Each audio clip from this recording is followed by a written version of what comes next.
Hello, everyone. Welcome to this podcast.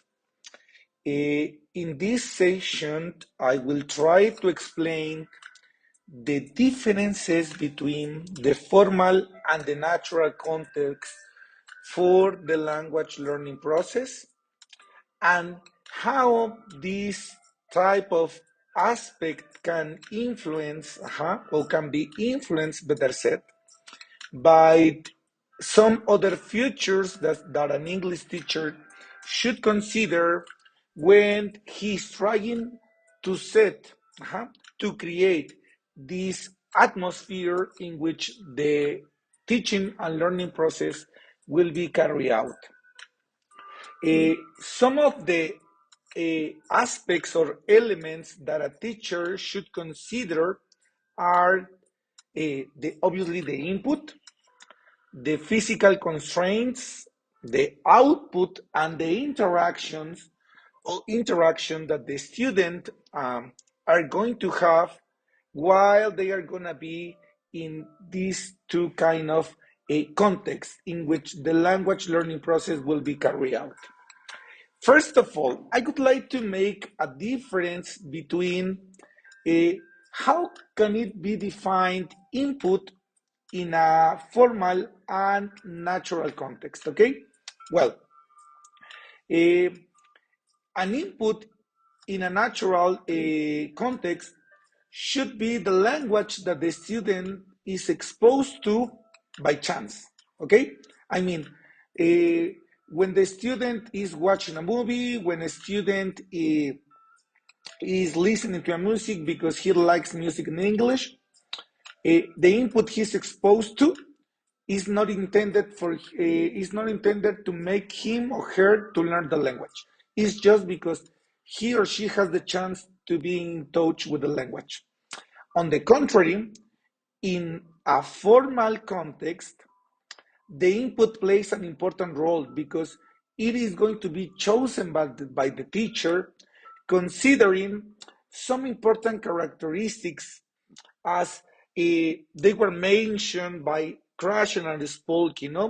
Some of these features should be the teacher should consider the quantity, the amount of language that the students is going to be in contact uh, with, the quality.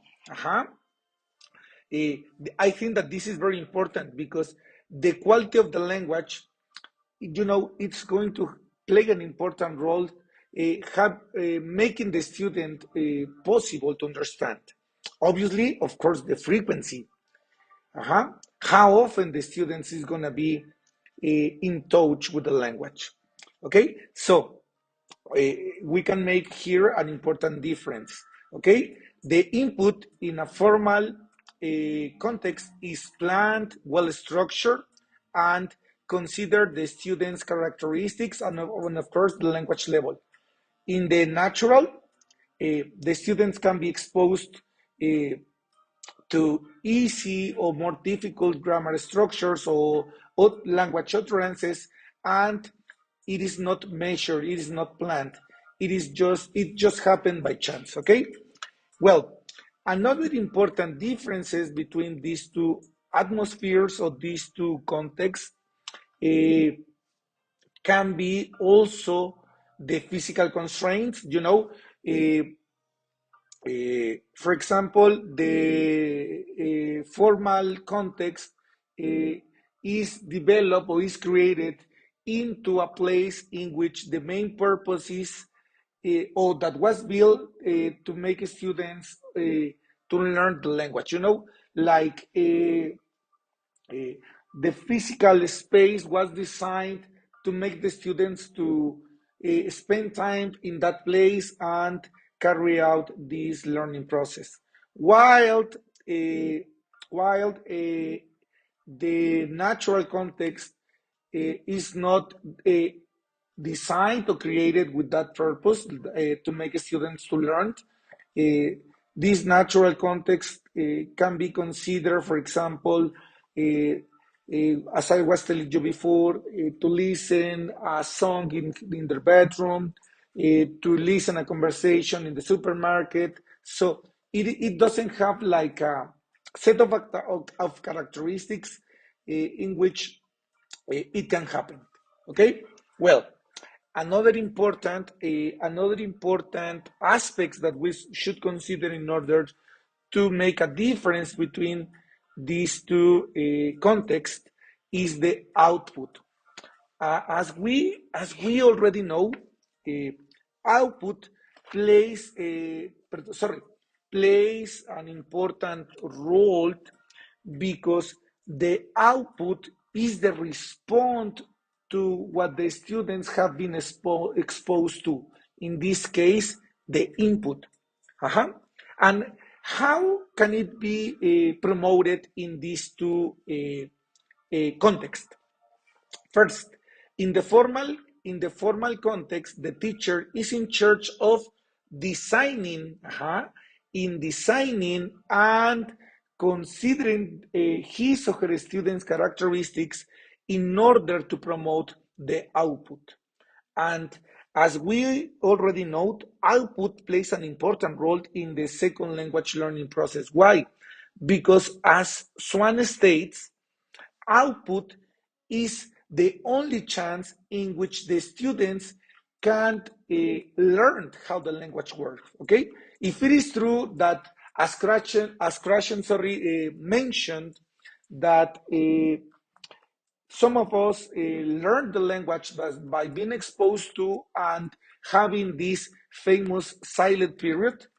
It is also important that after we have been exposed to, uh, we can use what we have learned by listening to or by being exposed to that language to start using it. And that is where Swain states that it's important that our students produce the language. So, in a formal context, the teacher is in charge of creating different situations in which his or her students can use the language, can produce the language.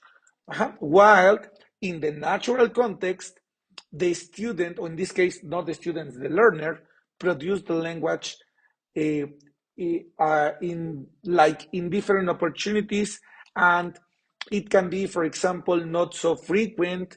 It's not intended, so that is something that makes clear difference between this one. And of course, the interaction is another important, another important role or important feature that we should consider to differentiate these two contexts. Okay, you know, as I was telling you, in order to make students to produce something, the teacher in a formal context planned the way the students are going to be interacted with each other. While in the natural interactions happen out of the sudden, out of the blue. They just start talking to someone when they have the desire or they have the need to do that. And of course, there is another important characteristic that we should consider in formal context, the negotiation. Remember that when the conversation when the exchanging is happening inside the classroom, the students, in this case, the classroom is the formal context, the students can develop this ability to negotiate meaning of things, like use his or her skills to be understood by the interlocutor, taking advantage of the use of the interlanguage between his mother tongue and the second language.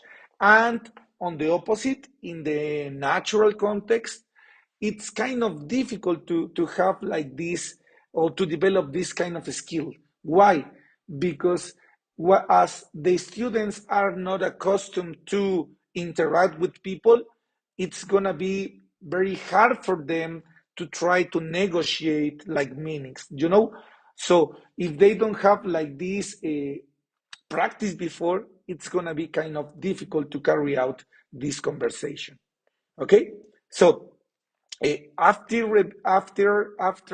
reviewing these differentiations, these differences, I think that as English teachers, we should try to develop a formal context in which we can consider all the aspects that I have mentioned before, in order to make our students more capable of producing something with the language, what will let us know if they are learning or not.